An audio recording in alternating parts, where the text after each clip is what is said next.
Abad kegelapan, di mana kehidupan sehari-hari dipenuhi kabut dengan ketidakstabilan politik, perang, dan penyakit. Kerajaan satu berperang melawan kerajaan yang lain. Kelompok feodal saling merebut kekuasaan. Penduduk menjadi korban penjarahan dan kekerasan. Infrastruktur sulit, bangunan terbengkalai, wabah hitam memusnahkan jutaan jiwa, menimbulkan ketakutan dan penderitaan yang luar biasa. Semua orang terlihat kotor, tidak terlalu banyak yang sehat dan bersih. Kehidupan keras dan tidak manusiawi.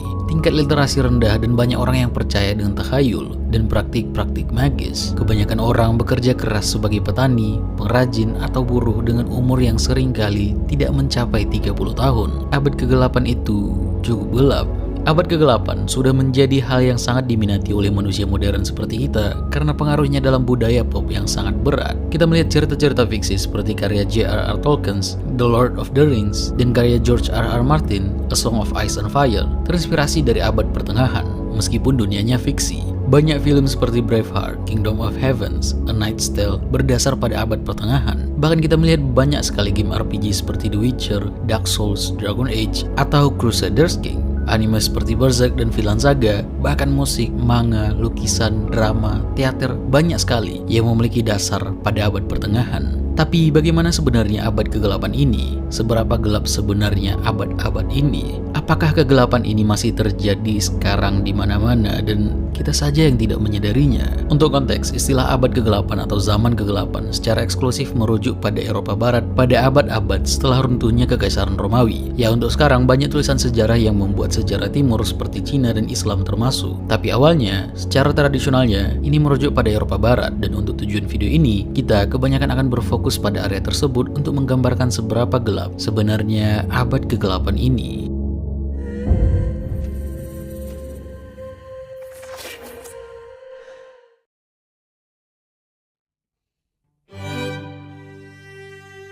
Setelah berjayanya Kekaisaran Romawi pada abad kedua Masehi, di abad berikutnya mereka mengalami penurunan kekuasaan di daerah terpencil. Inflasi tak terkendali, tekanan eksternal di perbatasan, wabah penyakit merebah, tentara menggandakan jumlahnya, pengeluaran militer terus-menerus, kebutuhan akan pendapatan meningkatkan pajak, administrasi negara lebih terpusat, dan terjadi penurunan pemilik tanah, membuat semuanya kacau. Kaisar Diocletianus mencoba menanggulangi ini dengan membagi kekaisaran menjadi dua, timur dan barat, dan setelah periode perang saudara, Konstantinus Agung memulihkan perdamaian internal dan mendirikan kembali kota Bizantium sebagai ibu kota bagian Romawi Timur, yang nantinya kita kenal sebagai Konstantinopel. Namun, walaupun stabil, jarak dari kaya dan miskin semakin lebar. Deklarasi Konstantinus sebagai Katolik juga meningkatkan kekuasaan dari Katolik dan menyebabkan kristenisasi Kekaisaran Romawi, terutama di bagian timur. Basilika, aula besar yang sebelumnya digunakan untuk tujuan administratif dan komersial, diadaptasi untuk ibadah Kristen. Naskah-naskah beriluminasi dikarenakan mengandung perak dan dihiasi miniatur warna-warni, diproduksi bersamaan dengan penyebaran silent reading atau praktik membaca secara diam-diam, dan ini mulai menyebar pada abad kelima. Perang Saudara Baru memberi peralihan dari perbatasan kekaisaran yang diserbu dengan semacam invasi dan juga migrasi kelompok Gotik dan suku-suku lainnya ke dalam kekaisaran di perbatasan, menyebabkan pembagian kekaisaran barat menjadi unit politik yang lebih kecil. Odoacer, salah satu pemimpin kelompok ini, berhasil menggulingkan Romulus Augustulus dan memegang penuh Italia, membuat Romawi Barat benar-benar jatuh, dan yang tertinggal adalah Romawi Timur yang sekarang sering disebut sebagai Bizantium. Romawi Timur mengalami pernikahan dengan gereja Kristen, dan masalah teologis sekarang memiliki kepentingan dalam politik timur. Kaisar saat itu, Justinian, membawa kekaisaran ke situasi atas dan bawah yang banyak, mulai dari pemberontakan, invasi, dan juga pertahanan Konstantinopel dari bangsa Avar, Slav, dan juga Persia. Di barat, terpecahnya Romawi menjadi kerajaan-kerajaan kecil membuatnya penuh dengan peperangan antara pemimpin kecil satu dengan pemimpin kecil lainnya. Hilangnya efisiensi administrasi Romawi dan infrastruktur mengakibatkan penurunan dalam perdagangan, pendidikan, dan pertukaran budaya. Kota-kota menyusut atau ditinggalkan, dan tingkat literasi menurun drastis. Fondasi feodalisme terbentuk menjadi sistem sosial dan ekonomi utama di Eropa abad pertengahan. Dan yang paling mengerikan, tidak lama setelah kejatuhan ini,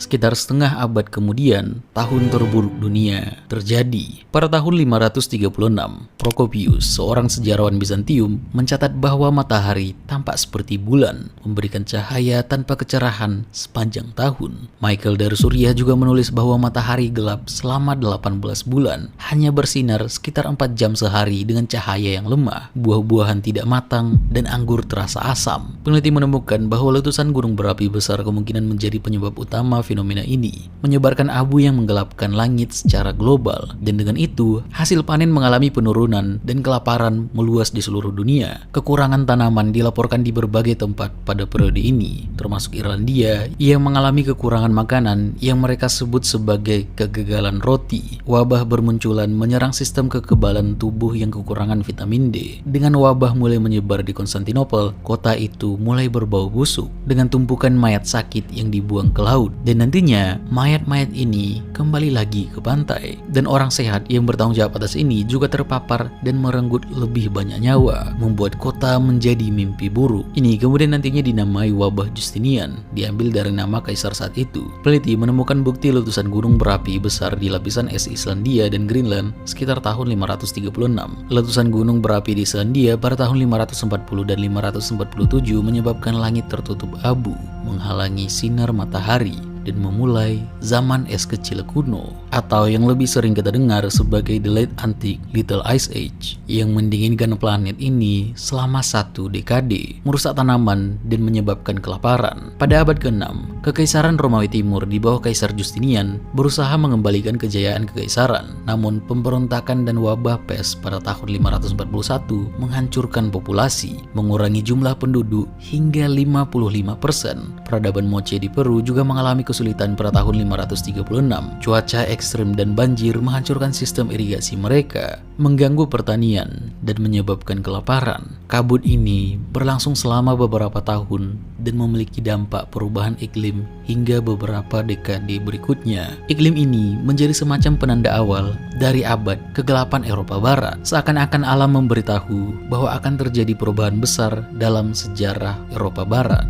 Setelah jatuhnya Romawi, nilai-nilai pendidikan semakin menghilang. Pengajaran agama lebih mengutamakan musik dan seni daripada buku, dan budaya aristokrat berfokus pada pesta besar dan bukan lagi kegiatan sastra yang sebelumnya diagungkan. Ikatan keluarga kalangan elit yang semakin kuat menyebabkan perselisihan dalam masyarakat aristokrat. Peran perempuan hanya sebagai istri dan ibu dan dianggap negatif ketika mereka memiliki kekuasaan. Pola kepemilikan tanah tidak jelas. Ada beberapa yang dimiliki individu, ada beberapa yang merupakan milik semua orang. Tanah yang dimiliki biasanya adalah tanah aristokrat, dan yang bekerja di sana adalah masyarakat sebagai petani. Karena undang-undang membuat perbedaan yang jelas antara yang bebas dan yang tidak bebas, tidak ada perbedaan tajam antara status hukum petani bebas dan aristokrat, dan ada kemungkinan bagi keluarga petani bebas untuk naik ke dalam aristokrasi melalui dinas militer. Permintaan akan budak dipenuhi melalui perang dan penyerbuan. Di Italia, kerajaan Ostrogotik yang dipimpin oleh Raja Theodoric tidak banyak berubah. Meskipun berpenguasa Jermanik, Theodoric setia kepada Kaisar Romawi Timur. Senat terus bersidang di Roma dan hak-hak paus dihormati.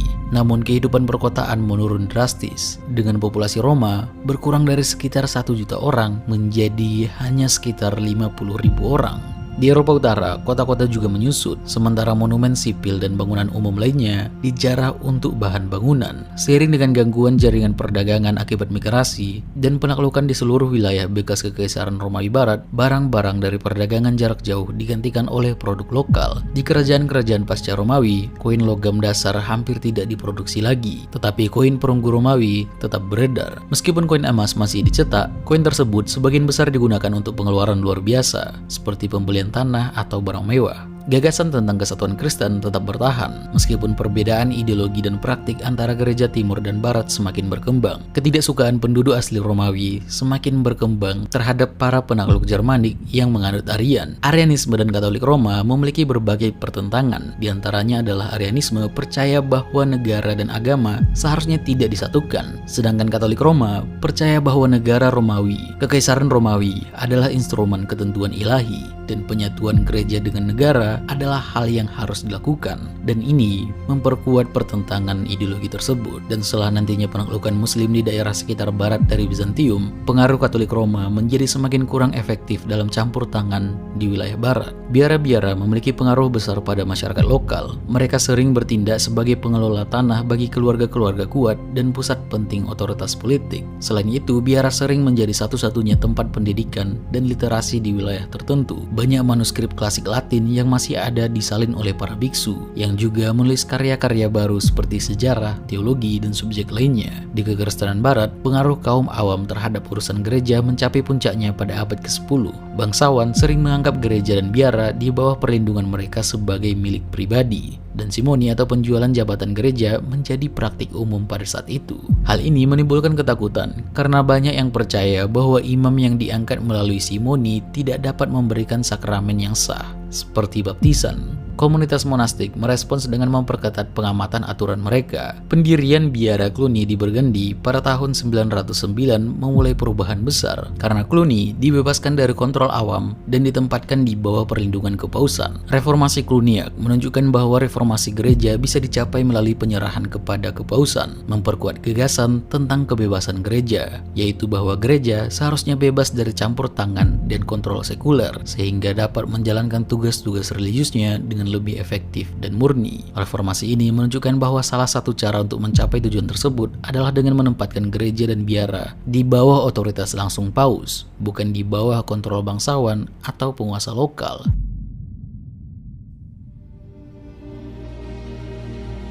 Di abad pertengahan tinggi, terbentuk hierarki sosial bagi seluruh warga yang terbagi menjadi 3. Rohaniwan yang mengurus keagamaan, bangsawan yang memiliki tanah, dan rakyat biasa yang merupakan mayoritas dari ketiga hierarki ini. Gereja memainkan peran sentral dalam masyarakat Eropa abad pertengahan. Gereja memiliki otoritas spiritual yang besar, menentukan praktik dan keyakinan agama, serta dianggap sebagai perantara antara Tuhan dan umat manusia. Selain itu, gereja memiliki kekuatan politik yang signifikan, seringkali mempengaruhi atau langsung berpartisipasi dalam pemerintahan wilayah. Uskup, abbas, pendeta, dan biarawan biasanya memiliki tanah dan kekayaan yang besar, menjadikan gereja sebagai pemilik tanah terbesar dan pengontrol kekayaan melalui pajak, donasi, dan pengelolaan lahan. Tempat ziarah seperti Roma dan Yerusalem menarik banyak pengunjung, dan tempat baru seperti Monte Gargano menjadi terkenal. Gerakan reformasi gereja mendapat dukungan luas, tetapi beberapa kelompok radikal seperti Waldensian dan Cathar menolak ajaran Katolik. Paus menunjuk inkuisitor untuk menekan ajaran sesat. Reformasi monastik berlanjut dengan pendirian ordo baru seperti Carthusian dan Cistercian, serta ordo lain seperti Fransiskan dan Dominikan yang hidup dari mengemis. Pada abad ke-11, banyak kastil batu dibangun di daerah dengan otoritas pusat yang lemah. Di Eropa Tengah, kastil menara atau Bergfried lebih populer, sementara di Italia, keluarga kaya membangun menara tinggi di kota-kota mereka. Perjalanan ziarah besar mendorong pembangunan gereja-gereja besar yang memunculkan arsitektur Romanes dengan dinding batu tebal, pahatan hias, dan kubah besar yang terinspirasi oleh desain Romawi. Tokoh mistik populer seperti Fransiskus dari Assisi dihormati oleh gereja. Banyak mistikus adalah wanita seperti Hildegard dari Bingen yang juga seorang sarjana terkenal. Mistisisme Yahudi mencapai puncaknya dengan penyusunan Zohar, ringkasan ajaran kabalistik pada abad ke-13. Rohaniwan terbagi menjadi 2 jenis, sekuler dan reguler. Rohaniwan sekuler adalah imam yang melayani langsung kebutuhan spiritual umat di paroki-paroki. Mereka tidak terikat oleh aturan monastik khusus. Mereka memimpin misa, memberikan sakramen seperti baptisan, pernikahan, dan komuni, memberikan bimbingan spiritual, dan melakukan kunjungan pastoral kepada umat. Mereka berinteraksi langsung dengan masyarakat setempat dan terlibat dalam kehidupan sehari-hari umat. Rohaniwan reguler adalah biksu, kanon, dan friar yang hidup mengikuti aturan agama tertentu dalam komunitas monastik. Mereka hidup dalam biara atau komunitas religius, mengikuti jadwal doa, kerja, dan meditasi. Mereka bisa terlibat dalam pendidikan, penyelidikan ilmiah, atau pelayanan sosial. Mereka mengikuti aturan ketat seperti kaul kemiskinan, kaul kesucian atau selibat, dan kaul ketaatan. Ada yang namanya selibat klerikal, yang merupakan larangan pernikahan bagi imam Katolik. Tujuannya adalah untuk memastikan bahwa para rohaniwan sepenuhnya berdedikasi pada pelayanan Tuhan dan gereja tanpa distraksi dari kehidupan keluarga. Ini membedakan rohaniwan dari kaum awam dan mengharuskan mereka untuk menjalani kehidupan yang lebih fokus pada pelayanan spiritual. Pengadilan gerejawi menangani kasus keagamaan dan moral, sementara biara dan katedral menjadi pusat pendidikan dan penulisan dokumen penting. Gereja memberikan legitimasi moral dan spiritual kepada penguasa melalui upacara cara penobatan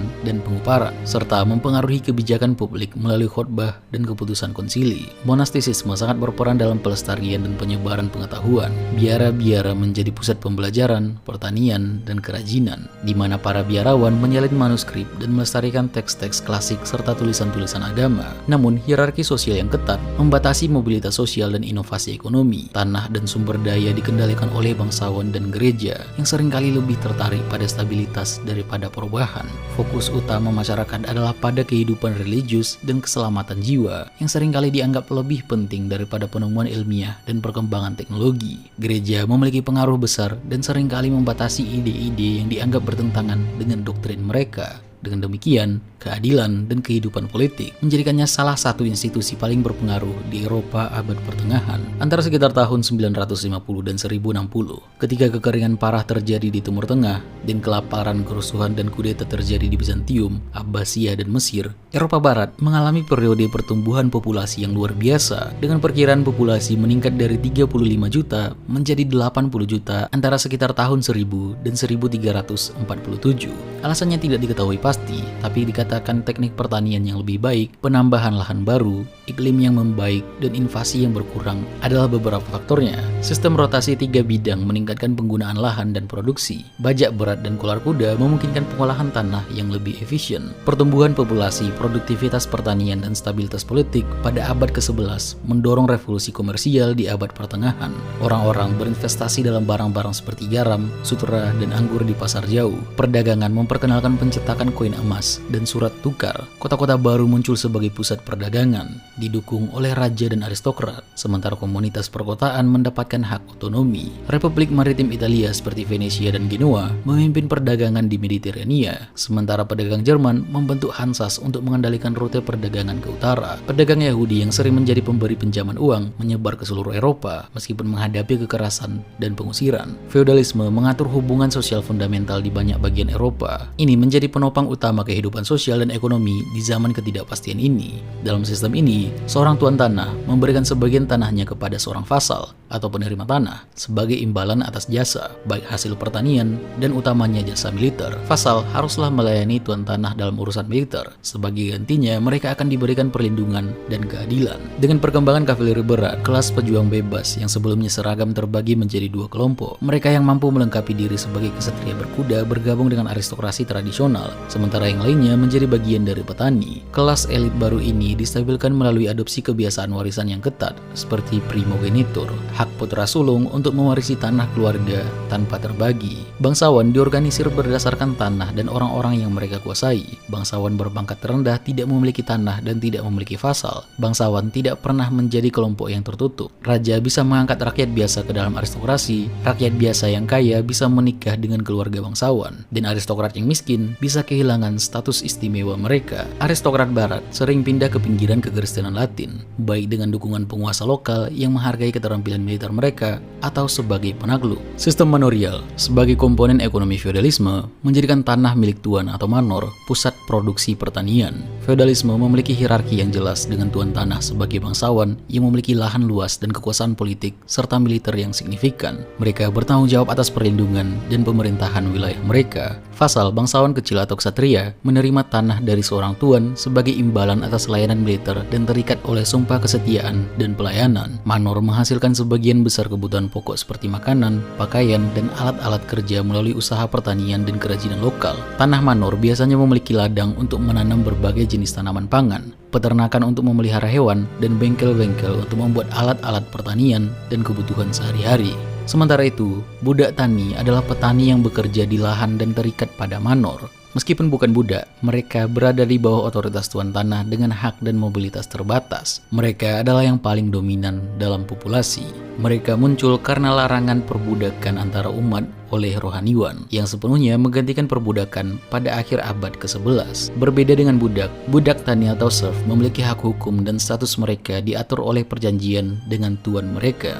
Petani yang menjadi serf meninggalkan tanah mereka untuk mendapatkan hak-hak ekonomi dan hukum, seperti tingkat perpajakan yang lebih rendah dan hak untuk mengatur keadilan di komunitas mereka. Pergerakan petani ini memiliki dampak demografis yang signifikan, seperti penyebaran pemukiman Jerman ke timur. Manor dikelola sedemikian rupa sehingga berbagai sumber daya seperti kayu, air, dan bahan bangunan dapat diproduksi atau diambil dari lingkungan sekitar Manor. Ini mengurangi ketergantungan pada perdagangan eksternal untuk kebutuhan dasar, meskipun mereka mungkin masih berdagang dengan komunitas lain untuk barang-barang yang tidak dapat diproduksi sendiri. Mayoritas kebutuhan sehari-hari dipenuhi secara internal, menjadikan mereka relatif mandiri dari gangguan eksternal. Sistem ini memberikan stabilitas ekonomi dan keamanan pada masa yang sering penuh dengan peperangan dan ketidakstabilan politik. Abad pertengahan sering dianggap romantis dengan kesatria berlapis baja, wanita cantik, dan cinta di istana. Namun kenyataannya jauh dari situ. Bagi kebanyakan orang, abad pertengahan adalah masa yang kotor, sulit, dan berbahaya. Hidup penuh dengan tantangan dan ketidakpastian. Kehidupan sangat keras kecuali bagi rohaniwan dan bangsawan. Dengan kebersihan buruk, uang langka, penyakit merajalela, dan hukuman kejam, rakyat kecil harus bertahan hidup dengan situasi seperti ini.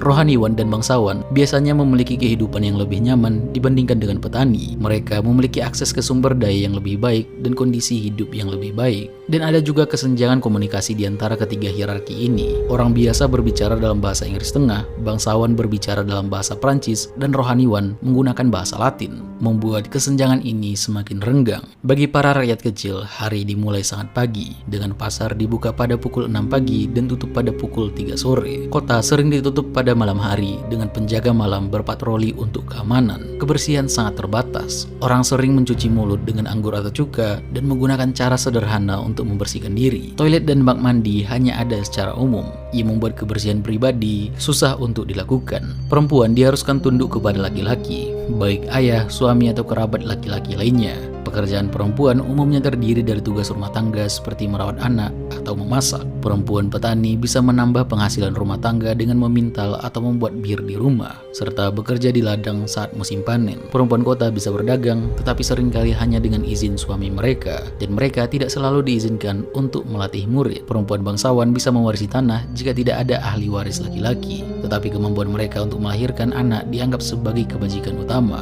Karena perempuan tidak ditahbiskan sebagai imam, satu-satunya peran yang terbuka bagi mereka di gereja adalah sebagai biarawati. Hukum dan hukuman abad pertengahan sangat keras. Kejahatan serius dihukum dengan kematian, dan pengadilan sering menggunakan penyiksaan. Kejahatan kecil seperti berhutang atau berjudi dihukum dengan penghinaan publik atau bahkan penjara. Kewajiban vassal terhadap tuannya dalam perang membuat abad ini dipenuhi dengan perang yang mengakibatkan banyak kematian, dan rakyat biasa sering menjadi korban perang yang dianggap tidak signifikan. Harapan hidup di abad pertengahan sangat rendah, hanya berkisar antara 20 hingga 30 tahun. Ini utamanya disebabkan oleh tingginya angka kematian pada bayi dan juga anak-anak. Sekitar sepertiga hingga setengah anak-anak meninggal sebelum mencapai usia 5 tahun. Penyakit seperti batuk rejan, campak, dan influenza membuat banyak anak meninggal. Ini adalah tragedi besar yang sering terjadi pada abad ini. Jika seseorang berhasil melewati masa kanak-kanak, peluang untuk hidup lebih lama meningkat secara signifikan. Misalnya, seseorang yang mencapai usia 20 tahun bisa berharap untuk hidup sekitar 20-25 tahun lagi. Sementara mereka yang mencapai usia 40 tahun bisa berharap untuk hidup hingga usia 60-70 tahun. Meskipun hidup sulit, masyarakat tetap menikmati festival dan turnamen. Turnamen adalah hiburan yang penuh kekerasan dengan adu tombak dan perkelahian pedang yang sering tidak disukai oleh gereja. Hierarki sosial ini tidak selamanya memberikan stabilitas. Bangsawan atau aristokrat sering memiliki perbedaan kepentingan dengan rohaniwan. Pada awal abad ke-11, pemilihan paus dikendalikan oleh aristokrat Roma. Namun, Kaisar Henry III mengubah situasi ini dengan menempatkan rohaniwan yang mendukung reformasi di tahta paus. Dengan dukungan masyarakat, mereka berhasil menegaskan otoritas paus dalam urusan gereja di banyak bagian Eropa. Sebaliknya, kepala gereja Bizantium, Patriark Michael I Cerularius, menolak supremasi paus, yang menyebabkan ekskomunikasi timbal balik pada tahun 1054. Peristiwa ini dikenal sebagai skisma Timur Barat, yang memisahkan gereja Katolik Roma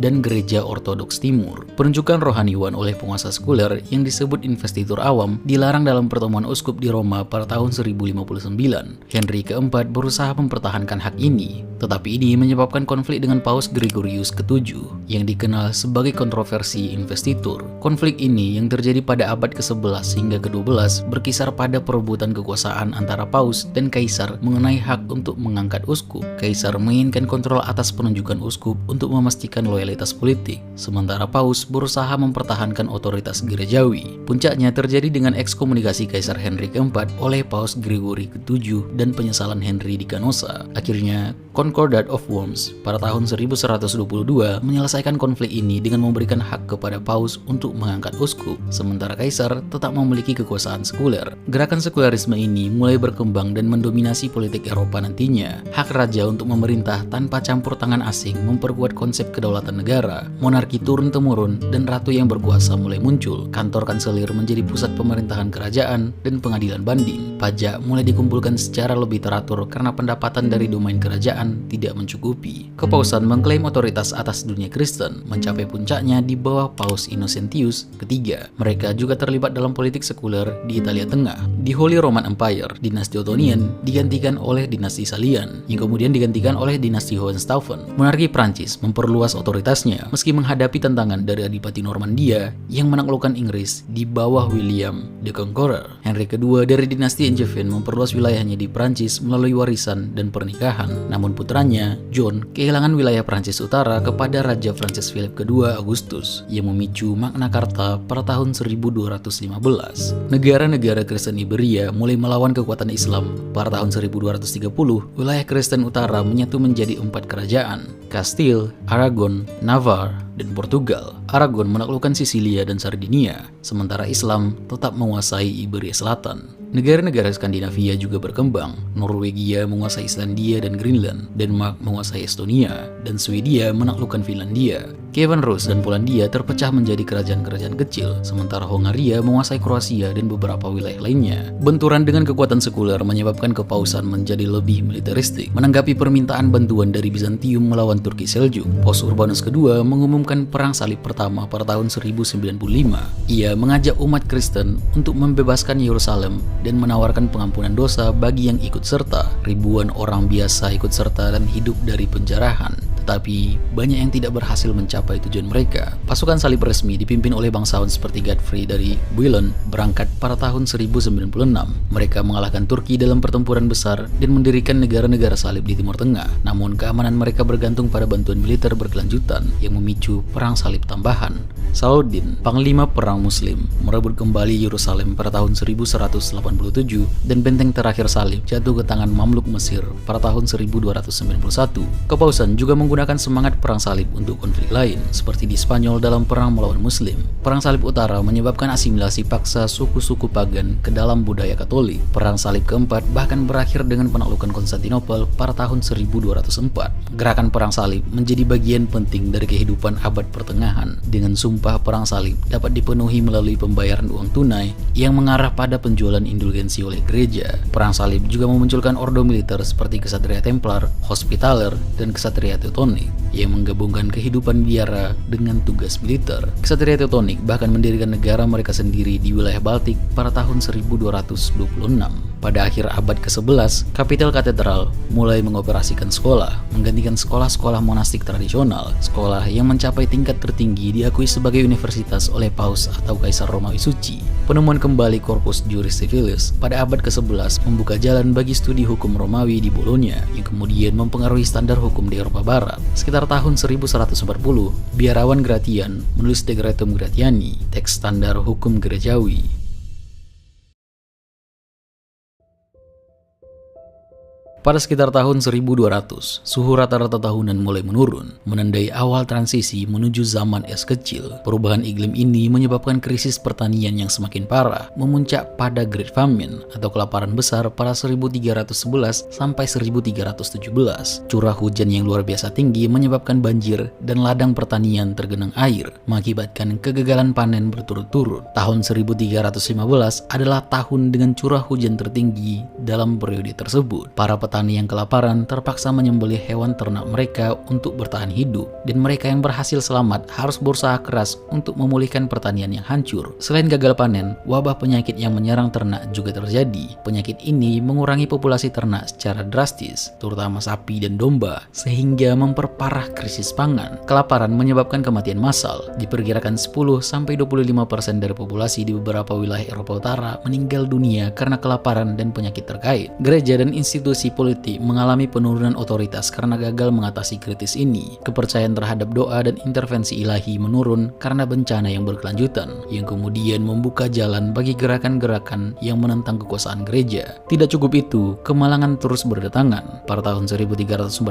Eropa dilanda oleh Black Death atau wabah hitam, penyakit mematikan yang membunuh sekitar sepertiga populasi Eropa. Wabah hitam adalah salah satu bencana paling mematikan dalam sejarah manusia, yang akhir-akhir ini ditemukan sebabnya oleh bakteri Yersinia pestis. Wabah ini diperkirakan berasal dari Asia Tengah dan menyebar ke Eropa melalui jalur sutra dan perdagangan maritim.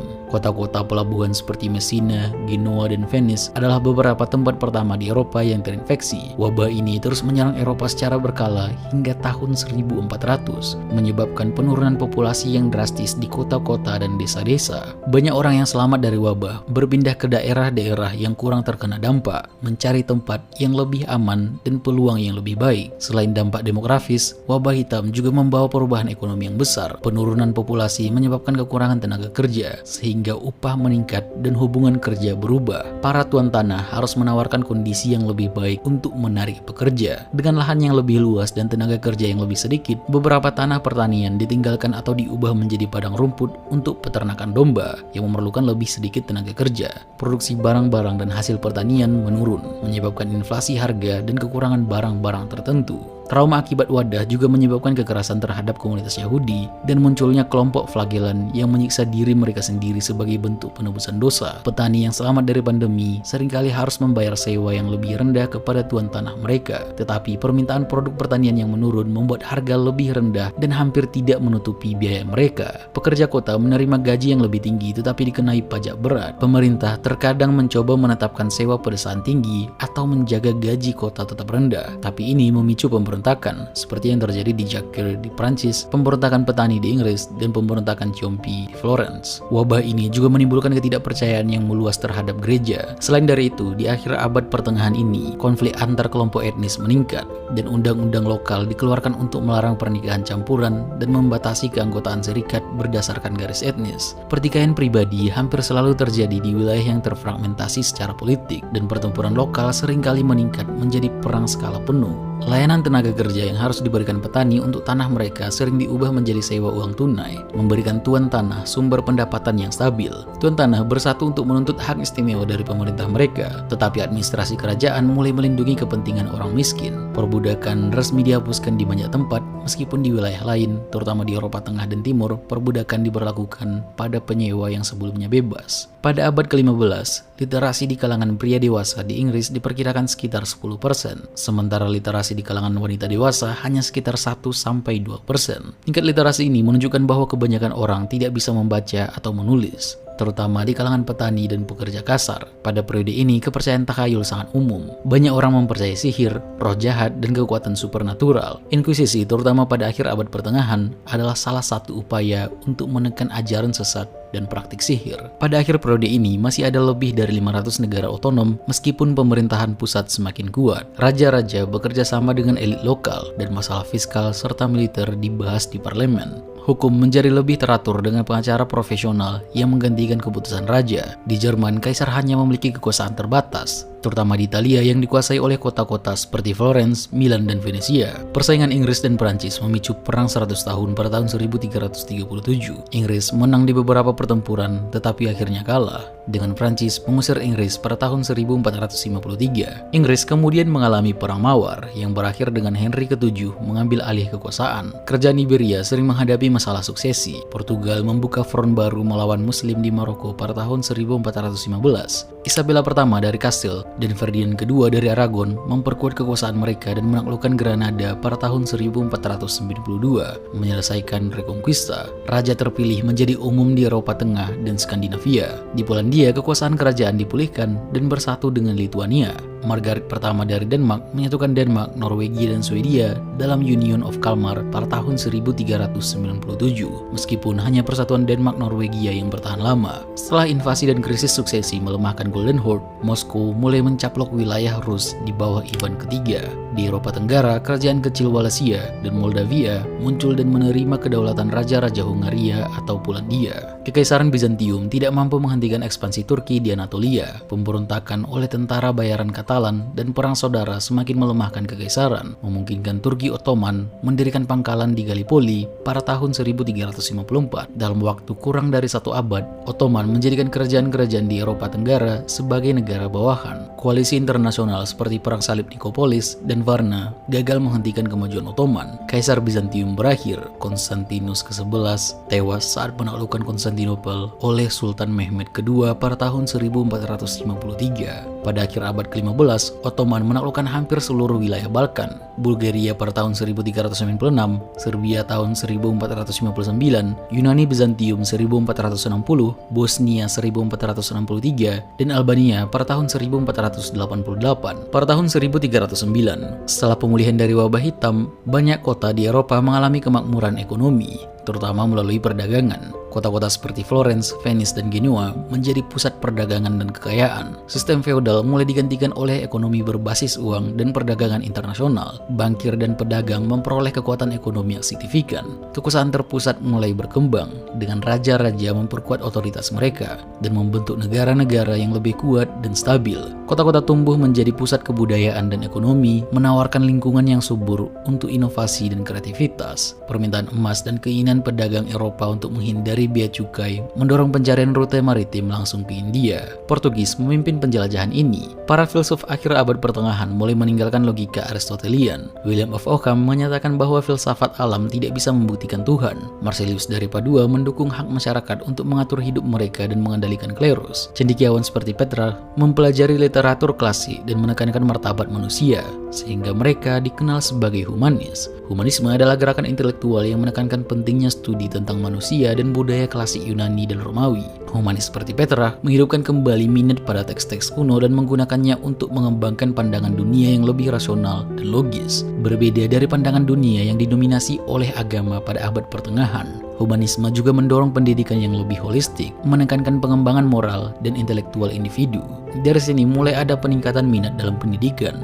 ilmu pengetahuan, dan seni. Universitas dan sekolah mulai berkembang, memberikan pendidikan yang lebih luas. Pada akhir abad pertengahan, Eropa mulai mengalami kebangkitan budaya dan intelektual yang menjadi fondasi bagi Renaissance. Karya-karya klasik Yunani dan Romawi yang disalin dan dilestarikan oleh para biarawan dan cendekiawan selama abad pertengahan mulai diperkenalkan kembali. Terjemahan teks-teks ini dari bahasa Arab dan Yunani ke dalam bahasa Latin memperkaya pengetahuan yang tersedia bagi para sarjana Eropa. Universitas-universitas pertama di Eropa seperti Universitas Bologna, Paris, dan Oxford menjadi pusat pembelajaran penting yang menawarkan kurikulum mencakup filsafat, teologi, hukum, dan ilmu pengetahuan, serta menjadi tempat bertemunya pemikiran baru. Gerakan humanisme mulai berkembang, menekankan pentingnya studi tentang manusia dan masyarakat, serta kembalinya nilai-nilai klasik dan penekanan pada potensi manusia. Penemuan teknologi baru seperti mesin cetak yang diciptakan oleh Johannes Gutenberg pada pertengahan abad ke-15 memainkan peran penting dalam penyebaran ide-ide Renaissance. Mesin cetak memungkinkan produksi buku secara massal yang membuat buku lebih terjangkau dan tersedia bagi lebih banyak orang.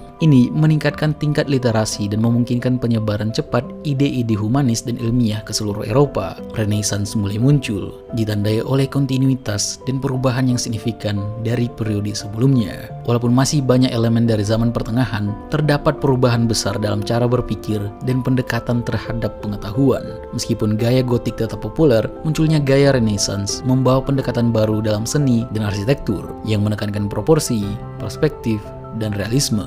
Seniman seperti Leonardo da Vinci dan Michelangelo adalah contoh utama dari perubahan ini. Penekanan baru pada observasi dan eksperimen dalam ilmu pengetahuan mulai berkembang, menandai pergeseran dari pendekatan skolastik abad pertengahan yang lebih teoretis dan spekulatif. Perdagangan yang berkembang pesat, terutama melalui jalur perdagangan maritim yang baru dibuka, memperkenalkan barang dan ide baru ke Eropa, mendorong pertumbuhan kota-kota dan munculnya kelas pedagang yang kuat. Dan semua ini akhirnya menutup abad pertengahan. Abad ke-8, Eropa mulai melihat mataharinya kembali. Dan disinilah Renaissance, abad pencerahan, mulai muncul.